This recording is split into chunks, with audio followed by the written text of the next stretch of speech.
चर्चा करणार आहोत। पहिल्या 2 टप्प्याचं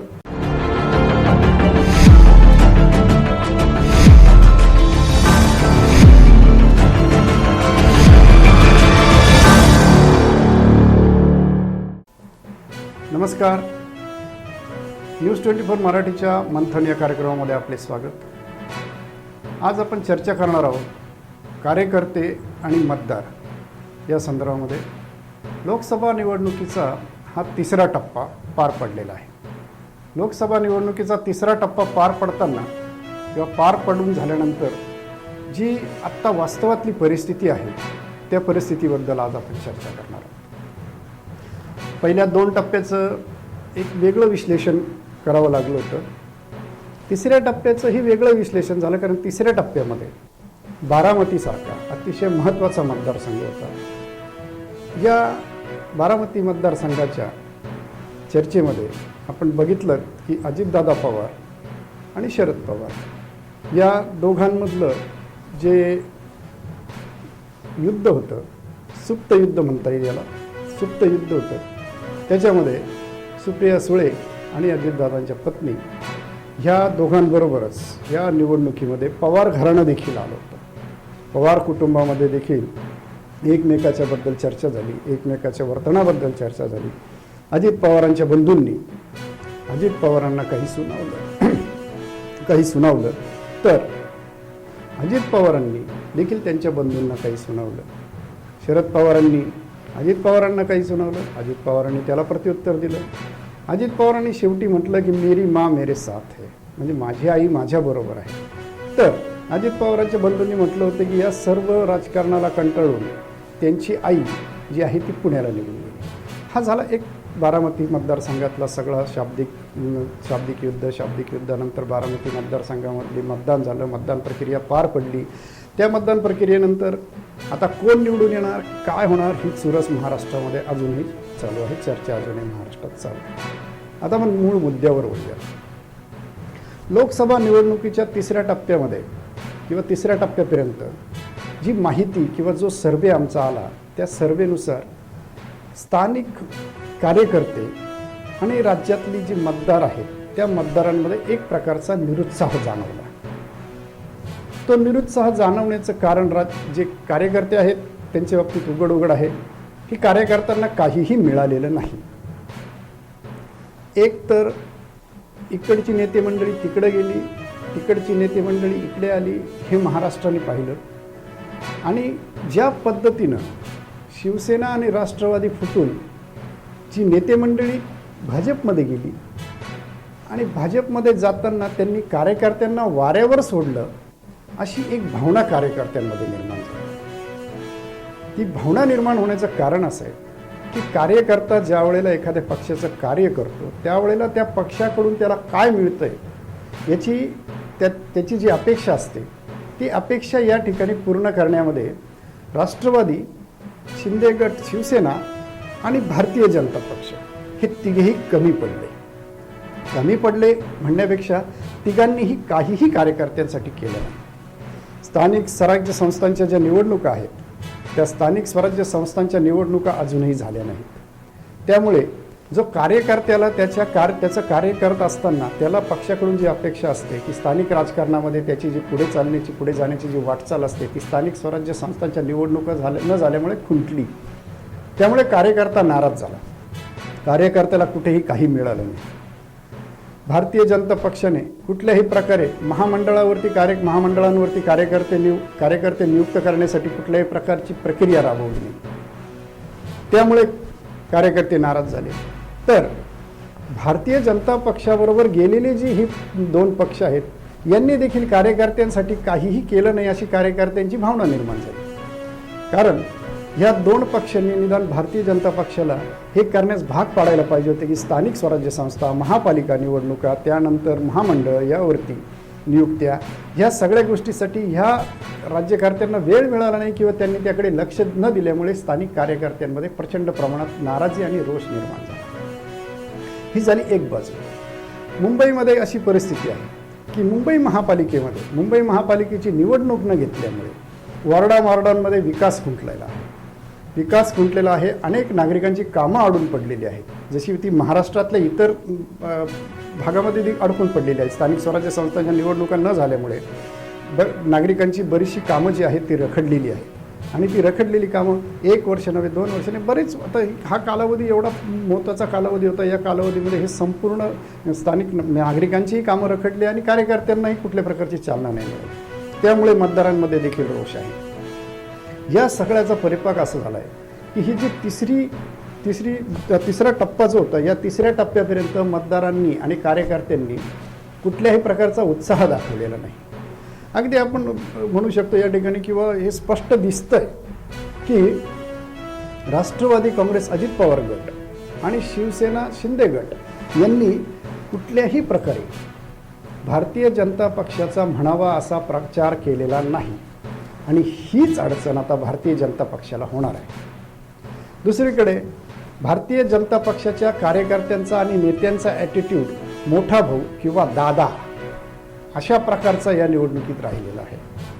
त्यामुळे आणि 400 पारची एक घोषणा, 400 पारच्या घोषणेमध्ये अगदी काल परवा देवेंद्र फडणवीसांना सांगावं लागलं की तुम्ही अशा भ्रमात राहू नका की 400 पार म्हणून. कार्यकर्त्यांनी त्यांनी सुनावलेलं आहे की तुम्ही 400 पारच्या भ्रमात राहू नका. परिस्थिती बदलते हे त्यांनी ओळखलेलं आहे, परिस्थिती तशी नाही हे त्यांनी ओळखलेलं आहे. अशी परिस्थिती आहे की 400 पारच्या ज्या भ्रमात कार्यकर्ते भारतीय जनता पक्षाचे आणि दुसरी दादा भावना म्हणजे मोठ्या भावाची, आता हा शब्दप्रयोग दादा हा शब्दप्रयोग थोडा वेगळा वाटतो म्हणून मोठ्या भावाची भूमिका, या भूमिकेमध्ये भारतीय जनता पक्ष राहिला. त्यामुळे जी शिंदे गट आणि अजित पवार गटाची कार्यकर्ते आहेत त्या कार्यकर्त्यांना भारतीय जनता पक्षाच्या कार्यकर्त्यांबरोबर जुळवून घेता आलं नाही. त्याचा परिपाक ह्या 3 टप्प्यातल्या निवडणुकांच्या निकालामध्ये आपल्याला दिसणार आहे. याचबरोबर आणखी दुसरी गोष्ट की भारतीय जनता पक्ष जो आहे तो भारतीय जनता पक्ष हा डॉमिनेट करतोय ही भावना ज्या वेळेला उमेदवार वाटप करण्याची परिस्थिती निर्माण झाली, उमेदवार वाटप करण्याची, उमेदवारांना उमेदवारी देण्याची आणि ज्या वेळेला ह्या सगळ्या प्रक्रिया घडत होत्या त्यावेळेला हे स्पष्टपणे जाणवत होतं की शिंदे गटाचा ठाण्यातला उमेदवार ज्या वेळेला देवेंद्र फडणवीसांनी घोषित केला, म्हणजे भाजपने घोषित केला, त्यावेळेलाच हे स्पष्ट होत होतं की कुठे ना कुठेतरी भारतीय जनता पक्ष हा शिंदे गटाला डॉमिनेट करण्याचा प्रयत्न करतो आहे. आणि हे अगदी खाली तळागाळापर्यंत हा संदेश पोहोचला की एकनाथ शिंदे मुख्यमंत्री यांच्या शिवसेनेला भारतीय जनता पक्ष डॉमिनेट करत आहे. त्यामुळे देखील कार्यकर्त्यांमध्ये आणि साहजिकच मतदारांमध्ये देखील एक वेगळी भावना निर्माण झाली. त्याचा परिपाक असा झालेला आहे की त्या पक्षाचे कार्यकर्ते आणि त्या पक्षाचा चाहता मतदार वर्ग हा भारतीय जनता पक्षाच्या उमेदवारांच्या प्रचार यंत्रणेमध्ये किंवा त्यांच्या निवडणुकीच्या इतर गोष्टींमध्ये सहभागी होताना दिसला नाही.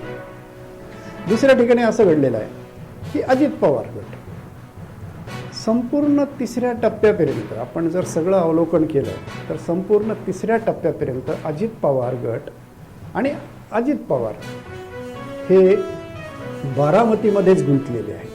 हे चित्र तिथं स्पष्ट होतं. या सगळ्या टप्प्यामध्ये अजित पवार फक्त बारामतीतच गुंतले होते असंच एकंदर चित्र निर्माण झालं. त्यामुळे राज्यातल्या इतर भागामध्ये राष्ट्रवादी अजित पवार गट यांच्या कार्यकर्त्यांना ह्या 3 टप्प्यापर्यंत मार्गदर्शन मिळालं नाही असं कार्यकर्त्यांचं मत आहे की आमच्या पक्षाकडनं आम्हाला राज्यभरात काय करायचं आहे काय करायचं नाही या संदर्भातलं मार्गदर्शन हे मिळालं नाही. हे न मिळाल्यामुळे कार्यकर्ते राष्ट्रवादी काँग्रेस अजित पवार गटाचे संभ्रमात होते आणि त्या संभ्रमामध्ये त्यांनी भारतीय जनता पक्ष आणि इतर त्या पक्षाच्या उमेदवारांना कुठल्याही प्रकारे सहकार्य करण्यात स्वारस्य त्यांनी दाखवलेलंच नाही. ही देखील एक महत्त्वाची बाब आहे. आता ह्या 3 टप्प्यात ह्या सगळ्या प्रक्रिया होत असताना, या सगळ्या घटना घडत असताना भारतीय जनता पक्षाने काय केलं? भारतीय जनता पक्षाने फक्त नरेंद्र मोदी आणि अमित शहा यांच्या सभांवर फक्त आपला विश्वास ठेवला, यांच्या सभांवरती फक्त ते अवलंबून राहिले आणि 400 पारची भूमिका, 400 पारची घोषणा यावर अवलंबून राहिले. परंतु इथे देखील एक मोठी गडबड झालेली आहे की फक्त नरेंद्र मोदींची सभा आणि अमित शहांची सभा यावर अवलंबून राहिल्यामुळे राज्यातल्या त्या सभा ज्या ठिकाणी झाल्या त्या ठिकाणी सभेचा किती इम्पॅक्ट पडतो हा भाग वेगळा, परंतु इतर ठिकाणी भाजपचे कार्यकर्ते देखील एवढ्या तडफेनं सक्रिय होताना दिसत नाही. त्यामुळे आत्तापर्यंत जे या तिसऱ्या टप्प्याच्या मतदानापर्यंत जो काही सर्वे आहे किंवा जो काही रिपोर्ट आहे त्या रिपोर्टमध्ये अतिशय संभ्रमात्मक परिस्थिती निर्माण झालेली आहे. राम मंदिराचा या निवडणुकीत इम्पॅक्ट टिकलेला आहे हे सगळ्यांना माहिती आहे. महागाई, बेरोजगारी हे प्रश्न आहेत, त्या प्रश्नांना वाचा फोडणारे नेते उपलब्ध नाहीत हे देखील महत्त्वाची बाब आहे. काँग्रेसकडनं या सगळ्या समस्यांवर चर्चा होत नाही आहे. आत्ता आपण परवा दिवशी सॅम पित्रोदांचं वक्तव्य बघितलं. असे विनाकारण कॉन्ट्राव्हर्सी करणारे वक्तव्य काँग्रेस नेते करत आहेत. आजही काँग्रेसच्या एका आमदारानं असंच एक वक्तव्य केलेलं आहे कॉन्ट्राव्हर्सी निर्माण करणारं. ह्या सगळ्या कॉन्ट्राव्हर्सी निर्माण करणाऱ्या वक्तव्यांव्यतिरिक्त काँग्रेसकडनं कुठल्याही प्रकारची निवडणूक अजेंडा किंवा निवडणुकीच्या बाबतीत एक दिशा ठरवलेली दिसत नाही. त्यामुळे देखील एक संभ्रमाची परिस्थिती निर्माण झाली आहे. इकडे नरेंद्र मोदींच्या सभांवरती, अमित शहांच्या सभांवरती भिस्त ठेवणारा भारतीय जनता पक्ष, 400 पारच्या भूमिकेमध्ये 400 पारच्या वलयामध्ये फिरणारा भारतीय जनता पक्ष, दुसरीकडे एकनाथ शिंदे गट ज्याच्यावरती भारतीय जनता पक्ष हा एकनाथ शिंदेंना डॉमिनेट करतो आहे असा संदेश, त्याचबरोबर स्थानिक कार्यकर्त्यांकडे झालेलं एकनाथ शिंदे गटाचं दुर्लक्ष. तीच परिस्थिती राष्ट्रवादी अजित पवार गटाची. राष्ट्रवादी अजित पवार गटाच्या संदर्भात बारामतीतच अडकलेले अजित पवार, बारामतीच्या बाहेर पक्षाच्या कार्यकर्त्यांना काहीही न मिळाल्यामुळे या निवडणुकीच्या अगोदर कुठल्याही प्रकारची पदं न मिळाल्यामुळे नाराज असलेली ती कार्यकर्ते. आणि त्यातही सर्वात महत्त्वाची बाब म्हणजे काँग्रेस राष्ट्रवादी या पक्षाच्या कार्यकर्त्यांची शरद पवारांशी जी जोडलेली नाळ आहे ती नाळ तोडण्यात अपयशी ठरलेला अजित पवार गट आणि भारतीय जनता पक्ष. आजही राष्ट्रवादी काँग्रेसचे कार्यकर्ते आणि काँग्रेसचे बरेचसे कार्यकर्ते हे शरद पवारांशी जोडलेले आहेत, त्यांच्या विचाराशी जोडलेले आहेत, त्यांच्या कार्याशी जोडलेले आहेत. त्या कार्यकर्त्यांना खेचण्यामध्ये अजित पवार गटाला अजूनपर्यंत यश मिळालेलं नाही हे स्पष्ट आहे. आमदार आणलेत, आमदार आलेत, आता त्या संदर्भात देखील ईडीची भीती, ITची भीती, ह्या सगळ्या चर्चा स्थानिक भागात, स्थानिक पातळीवरती असतातच, स्थानिक पातळीवर सुरू आहे.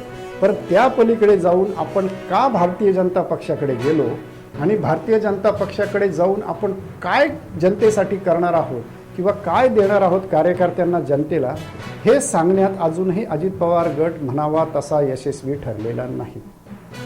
दुसरीकडे उद्धव ठाकरे गटावरती फक्त आणि फक्त काँग्रेसला बरोबर घेतलं या टीकेशिवाय दुसरी कुठलीही टीका करताना दिसत नाही भारतीय जनता पक्ष. मुद्दा नाही आहे त्यांच्याकडे, अशीच परिस्थिती झाली आहे उद्धव ठाकरेंवर टीका करताना.